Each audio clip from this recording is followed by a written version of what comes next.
Magandang araw po sa inyong lahat at ako po si Ching Vivian, muling bumabalik sa inyo upang pagluto ko kayo ng masarap na kakanin, nakakaiba. But before anything else, thank you Lord at ako'y muli narito. Salamat sa wisdom na ipinagkakaloob mo. So ngayon tayo magluluto ng kalamay pirurutong. Hindi ko alam kung alam po ninyo yan, yung kalamay pirurutong. Ang iba naman tinatawag nila black sweetened rice cake. Parang biko, pero ibang texture. Ito po ang aking mga ingredients. Ito po yung black sweet rice na gagamitin ko. However, ito po, kailangan ko rito is 4 cups lang. Yung measurement po ng rice cooker. Ahead of time, niluto ko na. However, binabad ko muna yung rice for 2 hours sa tubig bago ko siya isinaing. Just regular process ng pagluto ng kanin. Tapos, gagamit din po tayo ng 2½ cups of dark brown sugar. And lastly, we need 4 cups of coconut milk. Okay? So, ayusin ko lang lahat ito at ipapakita ko sa inyo ang proseso ng pagluto po ng kalamay pirurutong.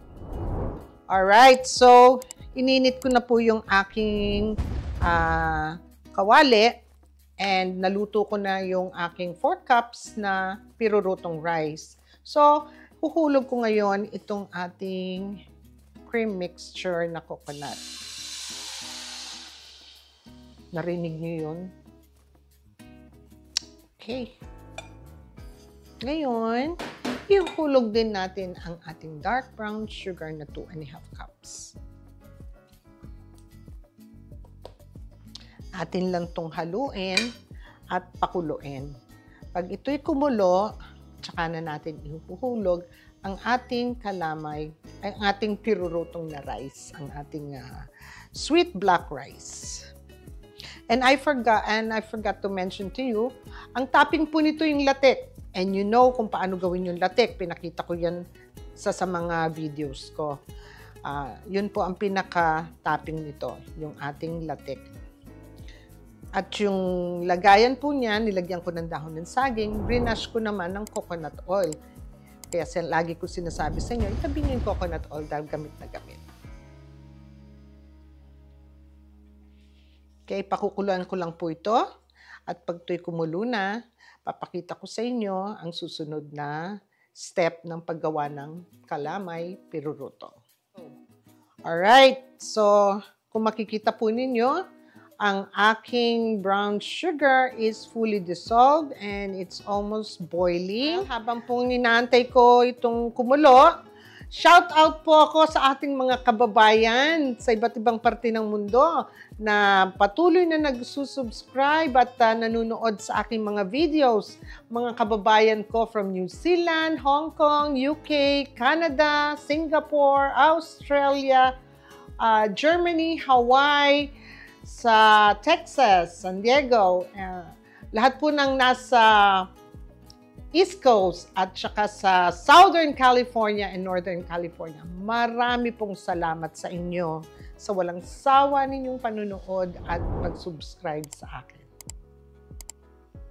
So, ayan po. So, pwede na po ito. Ihulog ko naman po ngayon ang ating kalamay, ang ating bigas na sinaing na pirurutong. Okay? Medyo may kainitan lang.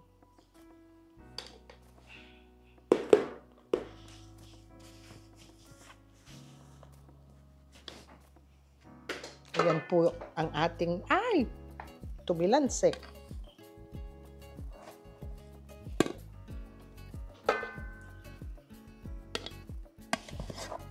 This has a different flavor. Yung regular biko, it's smooth. Ito, tong kanin pong ito, it has a nutty texture. Okay? May nutty texture siya, kaya masarap. Okay, I'll just break it apart. Makikita ninyo, just break it apart. Continuous stirring din po ito ha, kasi baka masunugan tayo ng kanin, masunog yung ilalim. Kaya, continuous stirring lang. Nasa medium high right now ang aking apoy. Pagka medyo naninikit na at nag-incorporate na po ang ating gata sa pirurutong, hihinaan po natin ang apoy sa medium. Ayan. Okay. Also, shout out din po sa aking kababayan sa Pilipinas. Maraming salamat po sa inyo. Okay. So, ayan.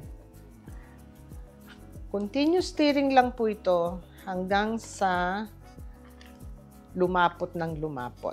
So, babalik ako sa inyo pagka malapit na itong maluto at lumapot. Okay? Okay. Ngayon po, ang texture nito medyo maganda-ganda na. Naglalapot na siya ng konti. Kung makikita ninyo, halos tapos na ito. Siguro we'll give it another 15-20 minutes. In the meantime, gusto ko pong magpasalamat sa mga gumaya ng aking pagluto ng bikos nung nakaraang kong video. Si Miss Corazon Tercero and Miss Glorious Glory.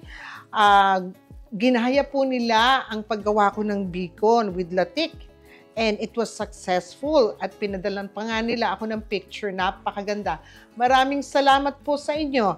And also, yung gumaya ng puto flour ko, na si Miss Ina 1257.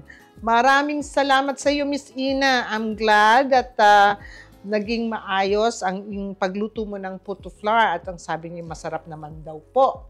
So, thank you sa mga gumagaya ng mga recipe ko. Okay?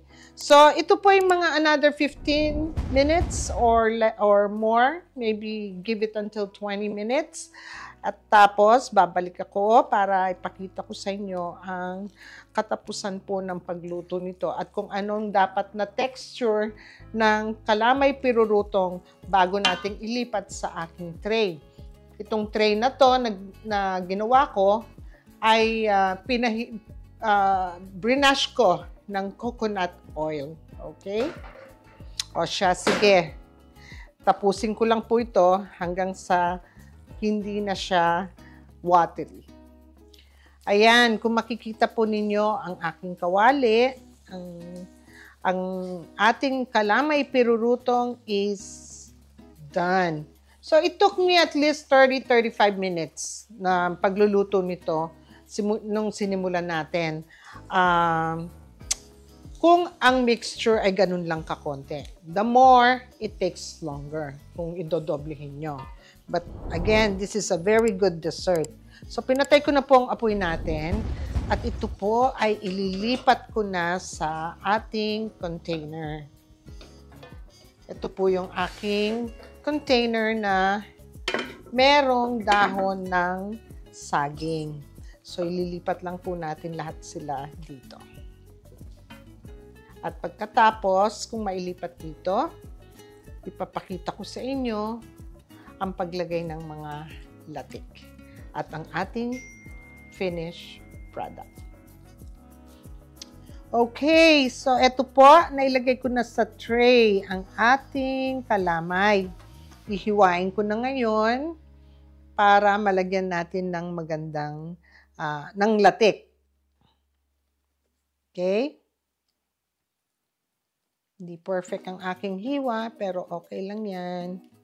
So now, we'll put our special topping, latik.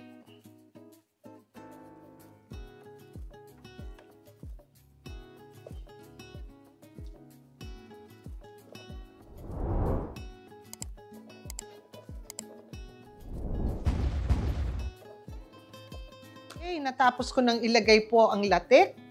Ito na ang ating finished product. Kalamay pirurutong. Napakasarap po nito. Kainin na kasama ay kape or tsaa.